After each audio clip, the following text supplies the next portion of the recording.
This is the Ryder and Lisa replay. Brought to you by Southtown Hyundai. Check out the Southtown Hyundai Advantage at southtownhyundai.ca. It's time for Overrated, Underrated with Ryder and Lisa. Underrated, putting things on toast. Listen, I don't buy bread very often, but my nephew, Jonas, slept over on Saturday night and he had to get up really early on Sunday for hockey. Mm-hmm. And all he eats for breakfast is peanut butter toast. Good choice. Great choice before a hockey game. But I had to panic buy some bread at the gas station. They had Dempster's, I think. Wonder Bread. Wonder Bread. Mm-hmm.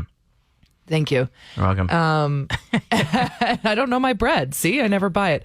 So I made him some peanut butter toast and I cut the bread into strips because that's how I remember eating it at that age. And it just makes it more fun, easier to eat. But oh my gosh, did I ever indulge. Peanut butter toast. Just went for it. Not only that, I then moved on to Cheese Whiz on toast. Mm-hmm. I had the best morning of my life. Did you do jam on toast yet for the cycle? I actually did not get to the jam. Okay. And the only reason I didn't is because I couldn't open the jar. It was jammed shut, literally. Well, I should have let that hockey player do it. I know, true. Good grips. All right, well, this is just a fancy way for us to talk about food, apparently, because I'm going with underrated as well. Okay. And it's not the normal Kit Kat Aero Bar mix that you get for Halloween candy. The favorites. Yeah. The red box. The red, but no. You got to go with the other one. The purple box. Exactly. So you get your Wonder Bar, your Mr. Big, your Crispy Crunch. Caramel. Caramel. I just think, wow, you are well-versed in chocolate. See, I don't really know my bread, but I definitely know my chocolates. Wow, that was really impressive. Look at us helping each other out this morning. You know your bread, and I know my chocolate. Damn, that was impressive. Yeah, that box. Get that, especially if you're going to sneak a few. Plus, like, the kids get loaded up at other houses with the favorites boxes. I know, because they are the favorites, so you'll see them the most. You're going to get your load of Kit Kats and Reese's peanut butter cups when the kids go out. But at home, you should get this other box, the purple one. Damn. Play 107. So we need your help every once in a while, and we'll pay you for it. Okay, we're not going to pay everyone, though. That's kind of misleading. Oh, okay. One person will get paid. Big, though, $1,000. Yeah. It's the Play or No Way Music Survey, and it is live now at play107.com. I'm going to be honest, it's lengthy. It's very lengthy, but you have a lot of time to fill it out, and you have to fill out the entire thing in order to be qualified for $1,000. And I honestly think that makes like your odds of winning it higher, because there's a lot of people that are like, I don't have time for this. But if you're dedicated to our station and you want to hear the best music, we're listening to you. We want to know what you want to hear more of. Mm-hmm. Essentially, it's just a bunch of song clips, and we're asking you, do you love it or are you sick of it? Do you want to hear more of this? Do you want to hear less of this? And it is really important to us as a station to know what our listeners want more of and less of. So play107.com. It's called the Play or No Way Music Survey. You'll see it right there on the front page of our website. You have started this thing. Yes. So are you hoping that you'll win the money? Because you're not allowed to as an employee of the company. I put my real name in. Why? Do you have a fake name? Yeah.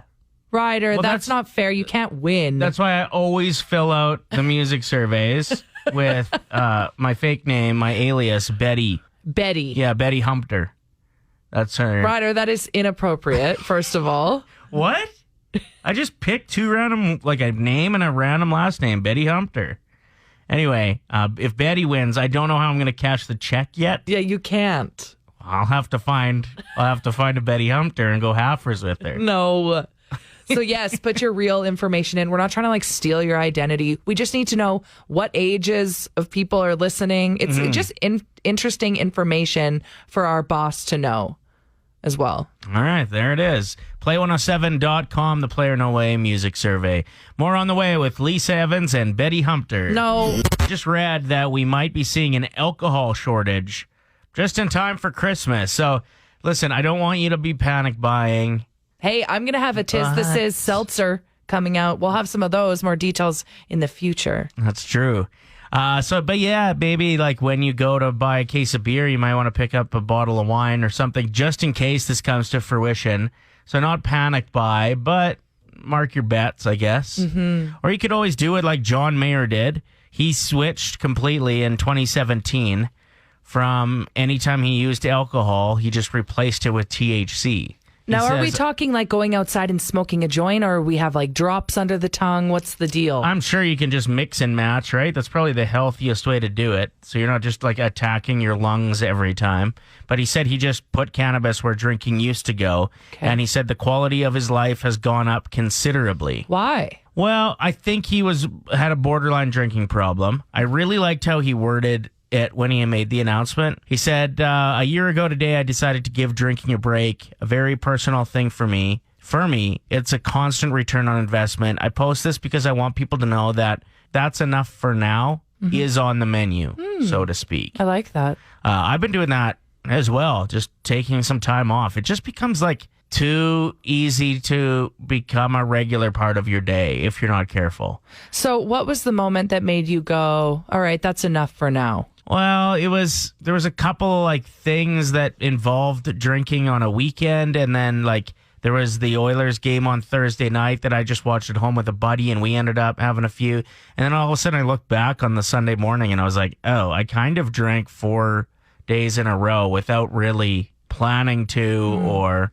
And then how do you spend your Sunday? Do you have the Sunday scaries? Are you like, oh my gosh, I didn't get anything done that an adult should do? Like, what's the thought process there? Yeah. Sorry, I'm just not a big drinker, so I just want to know what goes through your head. No, you don't have to apologize. That's why we're talking about it. Yeah, I guess Sundays are usually fairly lazy in the morning if I partied on Saturday night, if I drank on Saturday night. Do you end up just like watching sports highlights of sports shows you already watched? I think I do that anyway, though. I think Sunday mornings are meant for that. So that wasn't really what it's about. But I've been trying to get healthier with like working out and swimming and whatnot. It feels like you put a beer and then a whiskey into you at night and you're kind of defeating the purpose of getting active. Or at least you're not going to get ahead. You're just going to constantly break even. Right. I've been gaining weight for kind of on and off for 5 years.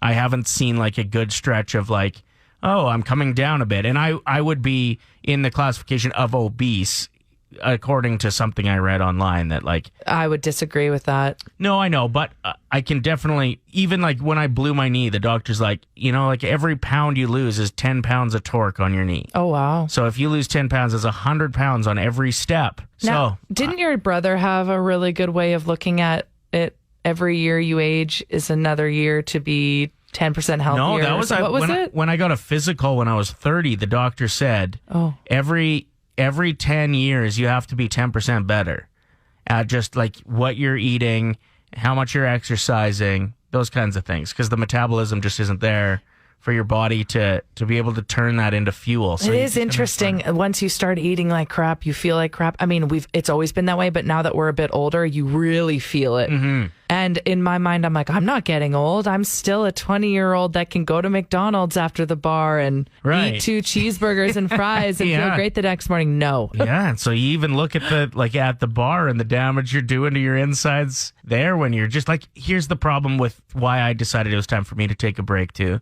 was my tolerance is ridiculous because I'm a big guy and because I've like partying has just been a part of my life with the groups I've rolled with. Drinking's always been a big part of that. So I've always just been a drinker. Okay. So my tolerance is insane. So like the unneeded calories and whatever. I just am happy that I'm reading this article about John Mayer and like feeling like I can kind of relate. Like it was time for me to take some time off and just think about getting healthy and, enjoy waking up on the weekends when, you went to bed at a reasonable time because you didn't feel like you needed one more. You get up the next morning, you're raking the lawn and you're like, whoa, I am like full dad mode now. No, still didn't do that. Tell Me something. good. Brought to you by A&D Tutoring. Wonder, learn, grow. For more info, visit adtutoring.com. Play 107. I have a good story out of Florida. Can you even believe it? A man named Chris lost his wallet outside of a store. He searched the area multiple times. Even his 72-year-old mother was scouring the parking lot. They looked at the footage on the cameras. Nothing. His wallet contained his driver's license, vaccination card, credit cards, tons of cash. People still carry cash, hey? Even gift cards that could easily be redeemed by anyone. The next day, 3 strangers showed up to his home including a 15-year-old named Lucas, who was the one that found the wallet. His father and sister decided to drive with him to the address on the driver's license and personally hand it over. Chris was really impressed because of all the valuables that were in his wallet. Okay. And they didn't want any cash. They wanted nothing. The dad was like, I just think it's really important for my children to learn the value of returning things and the value of karma. So he said he was also impressed because these teenagers didn't look at their phone the entire time that they were talking with Chris on his step for like an hour. They bonded over music and all this stuff. Literally the next weekend, he got a new TV and didn't need his sound system anymore. And he remembered talking to them about how much they loved music and listening to music. Yeah. And he ended up seeing them again the next weekend for them to come and pick up his sound system for free. Amazing. I know. The karma worked out. Yeah. Tell me something good. My story is about those leaves all over your yard. If you didn't pick them up like me this weekend, but we're planning to, fret not. Just reading an article about that. This is like the ultimate chore you should avoid because leaving the leaves on your lawn actually helps the fall critters stay there. It helps contribute to a healthy ecosystem, and it'll help your lawn come spring. So think about leaving the leaves. See what happens. Yeah. I mean, they're good for the environment, aren't they? Why are we picking them up? I feel like this was just a way for plastic bag companies to make some money. They were like, yes, pick up all of your leaves and use our amazing product. Our bags don't rip. Like the EPA, I don't even know what that stands for, but it sounds official, estimates 33 million tons of leaves are dumped into landfills, and that's just in the States every autumn. That's like 13% of America's solid waste. Mm-hmm. So, yeah, if you can leave it instead and it can just naturally help with the lawn. So when you overhear your neighbors walking by going, wow, they're lazy, open your door and yell, actually, we just care about the environment. Actually, I'm contributing to a healthy ecosystem, loser. Tell me something good. I came across a Squid Game alarm clock that is now available to wake you up. What?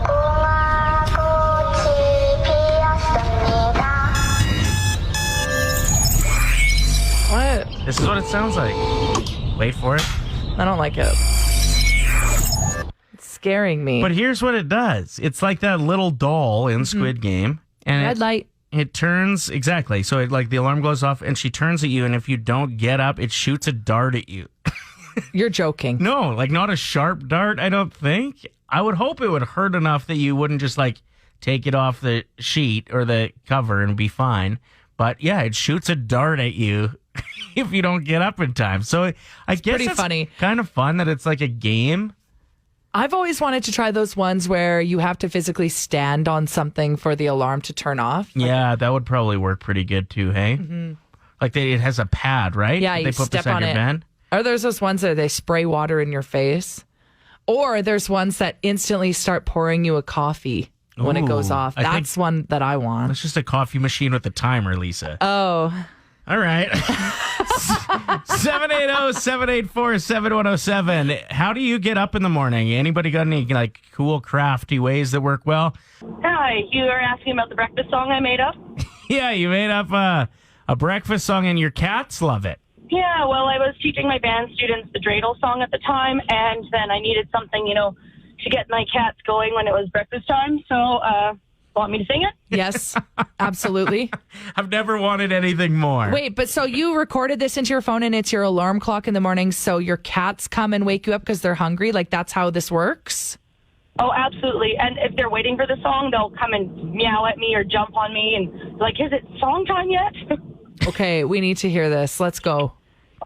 Okay. Dreidel, dreidel, dreidel, I made it out of clay. Breakfast, breakfast, breakfast, I made it out of clay. Breakfast, breakfast, breakfast, I made it out of clay. Breakfast, breakfast, breakfast, I made it out of clay. Okay, I'm obsessed with you, first of all. That was really, really good. How many cats do you have, Linda? 2, Calvin and Hobbes. Okay, I love this. So is this the alarm on your phone, or you have to wake up and just sing it live every morning? It's on my phone now, so I have to wake up or they will hound me until I get up. No sleeping in anymore. Thank you for sharing that beautiful moment with us. Yeah, great performance. Oh, thank you. Have a great day, guys. You too, Linda. Bye. Good kind of sketchy situation shakedown this weekend. Yeah, I thought it was a good reminder and a good PSA for everyone listening right now to just be more aware of your surroundings. On Friday, I was driving around the whole city picking up clothing donations for Hope Mission. So thanks again to everybody that gathered warm clothes for Edmonton's most vulnerable. That meant a lot to us. I did have our work vehicle. I had the Play 107 vehicle, so I'm used to people looking at it a lot and wondering who's driving it. That's great. It's great publicity for the show, for the station. I love driving it. I feel kind of cool driving it too because it's a sweet vehicle and it just rips. I don't know how many speeding tickets I got Friday. Sorry in advance to management, but they'll make you pay for it. I'm just kidding. I don't know why my spidey senses weren't tingling in this moment, so that's why I wanted to talk about it. That if you notice somebody is watching you or staring at you with their rear view mirror or following your vehicle, to not drive home.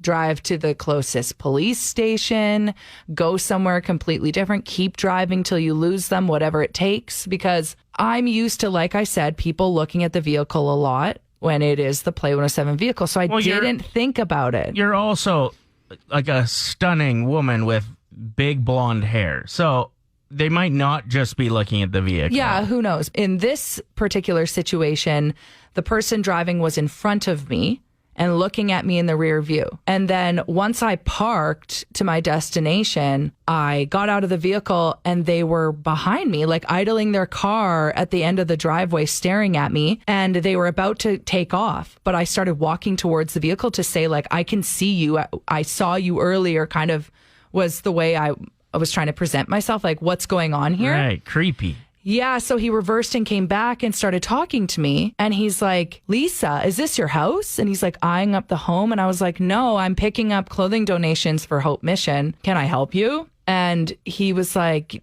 get in my vehicle. I want to show you something. There's something really cool that I think you could add to your story today. I was like you want me to get in your story? Yeah, I was like, you want me to get in your vehicle? I don't even know you. What the hell? I know, it was really weird. And then he was like, oh, sorry. And he drove away. I'm just mad at myself for not being better in the moment of seeing him looking at me.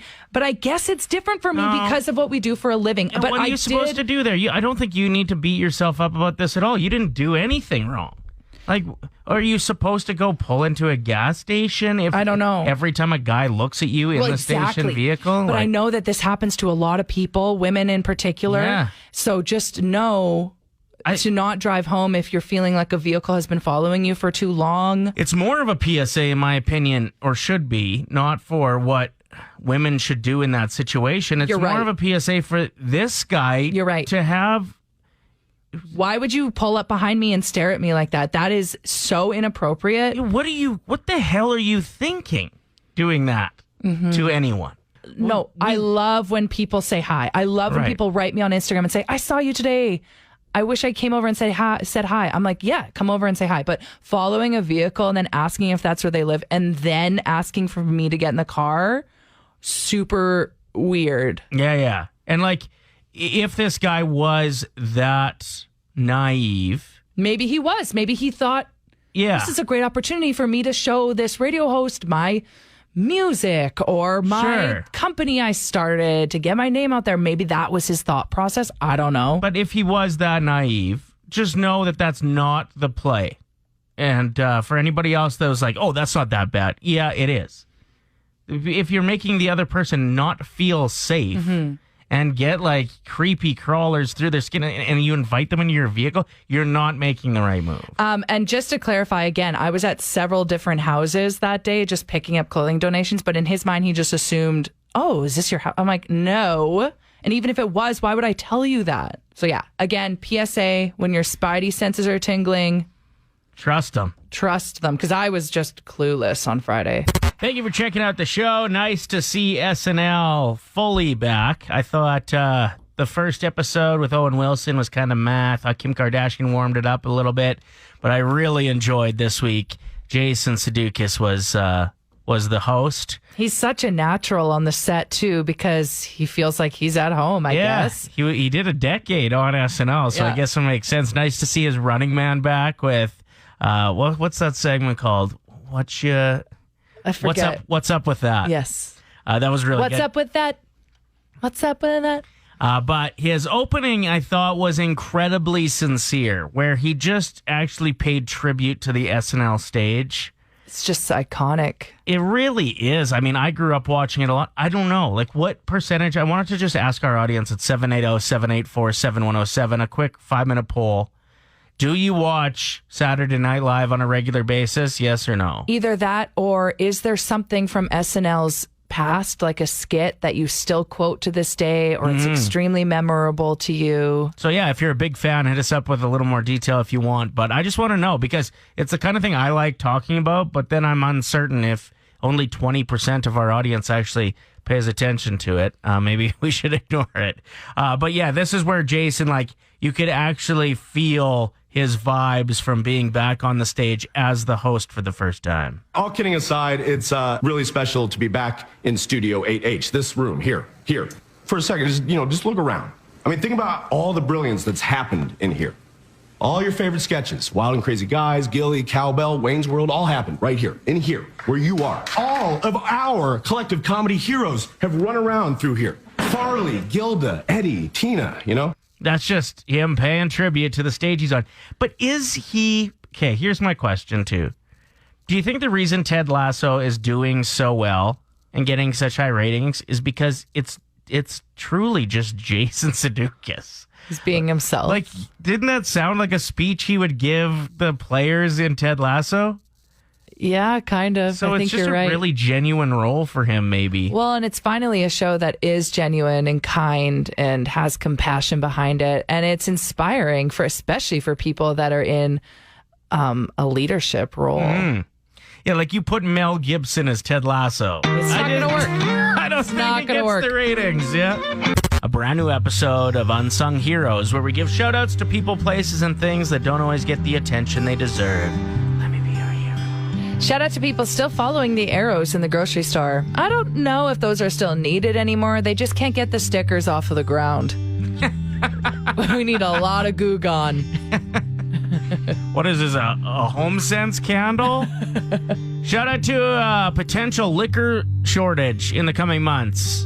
If COVID doesn't cancel Christmas, this probably should. Yeah. Shout out to that box of chocolates you bought for trick-or-treating this upcoming weekend. It's empty now, isn't it? You're not alone. It's fine. Both. Shout out to the ecosystem apparently thriving when leaves are left on the grass. With that said, my neighbors should actually be thanking me for just raking everything over their fence. Shout out to the two biggest movies in theaters right now, James Bond and Dune. Both of them are 2.5 hours long. Pretty sure those need intermission, so I can not only refill my fountain pop, but also go to the bathroom for 4 minutes straight. Because I get the extra large fountain pop. Because you went straight gluggy. Yeah. Shout out to the delivery guy who somehow lost half my bear costume. I could have choked him with my bare hands. Good one. I knew there was a dad joke coming. I was like, you're not being a bear for Halloween. Where's this going? Shout out to people who are sad, so they try and cure that sadness by purchasing an iced coffee. Whoops, now you're just sad, but with a faster heartbeat. I hope that there are people listening right now that are in a drive-thru ordering an iced coffee right now. Please. Shout out to men who pose with dogs on dating sites for being statistically less likely to want to settle down. Nothing about dudes with snakes, though. My mind was abuzz, a little frazzled even yesterday morning while I was finishing up my breakfast with a large cup of coffee, and I felt completely satisfied that I had had enough. One piece of toast with peanut butter and jam on it. Okay. That's what I had for breakfast. Sure, that sounds great.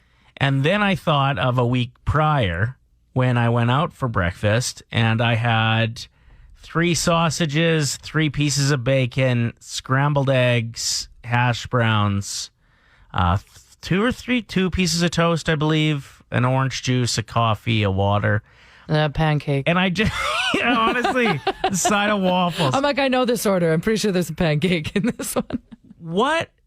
Why is there so much difference between what I'm satisfied with at breakfast time at home and what I need to feel satisfied when I go out? Like, yeah, is it an experience thing? Whereas when you're at home, you're like, well, I have stuff to do. So this piece of toast will do, and then I'll get to work.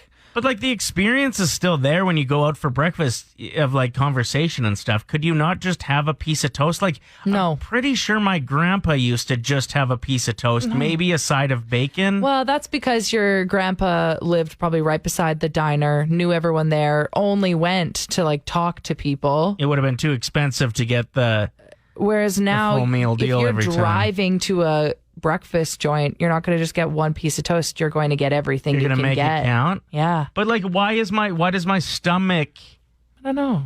roll with what's needed so differently? Listen, if there's anything I'm gathering from this conversation, it's that you shouldn't be allowed to have an opinion about breakfast because, I'm not a big fan of breakfast. well, no, Oh, I'm kind of going off topic here a little bit, but I noticed the way that you tie the bread bag after you ate your piece of toast on Sunday is criminal. I got a picture of it. I want everyone to go look at it on my Instagram story, the Lisa Evans. There's a poll, and I want you to vote. Is that how you tie your bread? Because Ryder goes to this extreme level of twisting up the wrapper and squeezing it tightly shut. Don't you know that's what the little paper clip thing's for? Couldn't Makes it find really it. easy to access. couldn't find it. Okay, then you just twist it once and fold the opening under. No. Yes. You don't get to tell me how to do that. I'm right. You are wrong. You spin, tighten, and then just do a little, No, you don't do a knot. one little loose knot. You just spin Okay. once No. and then you fold under and place it on the counter. I'm right. You're wrong. I'm big. You're small. I'm smart. You're dumb. Who agrees? I got a cool message from listener Mike. Yeah, he texted into the show, and you can always text in 780-784-7107, saying, I was wondering if you could help me gain some traction with awareness. My little guy is fortunate to be so outgoing, but is still mostly nonverbal. Some children have a hard time expressing themselves. That's where the blue pumpkins come in to help with understanding. Autistic kids may not be engaging or be able to respond typically to some of the questions when you answer the door with the trick-or-treating. They're just happy to be able to participate with their friends and family. Mike then goes on to say, my little guy absolutely loves it, but didn't get it the first couple attempts. More than the candy, he enjoys watching all the other kids have fun and all of the decorations. Nice. Yeah, so he said, just wanted to be clear, this is not something I'm involved in, invested, or profiting from. I just learned about it from autism parents' Facebook groups. But since it was the first time I'd heard of it, I thought it may be the same for most of your listeners. I'm looking for one for my little guy. So a blue pumpkin for like candy to go in, a little basket. Yeah. Just to provoke awareness and maybe answer some questions people might have around it. So if you do see some blue pumpkin baskets out and about, hit us up on the text line. Let us know where people can find them. Because, yeah, if somebody comes to your door and has one of those, don't get upset or bug them if they didn't say trick or treat. Don't assume that they're being rude or acting weird. They deserve to enjoy Halloween just like the rest of the kids. So thank you, Mike, for bringing that to our attention. I've heard of these blue pumpkins before, but it is a great reminder that Halloween is coming up this weekend. So be aware of that. Well, I remember growing up too, when you'd go trick-or-treating and then there would be the parents that like just grill you at the door. I know. Before they give you candy. Like, It's like, come on. tell me a joke. And like, in my opinion, for it to be a successful Halloween, it comes down to how many candies I can load in per minute spent. So like, I would look at those parents like, you are absolutely wasting my time right now. Or I'm uncomfortable and I don't really like talking to parents that aren't Yeah. mine. I'm shy or whatever it is, right? Like it took enough of effort and encouragement for me Yeah. to even like leave the house tonight. So yeah, I can't imagine if you are nonverbal on the spectrum, how challenging that may be. And even as a parent, like to see other parents grilling your kid who You're like, "Ugh." he's not going to want to, he or she isn't going to want to answer. Like, yeah, great initiative. Blue Pumpkins, look out for them if you're handing out candy, and let us know if you've seen some out and about. Alyssa just wrote in saying, I got mine at Walmart for my little guy. So that's perfect. That's a great start. And there's several people writing in saying, thank you for this information, Mike. I didn't know about the Blue Pumpkin. So again, we always appreciate when our listeners write in and inform us or remind us about important PSAs. Ryder and Lisa. Brought to you by Southtown Hyundai. Play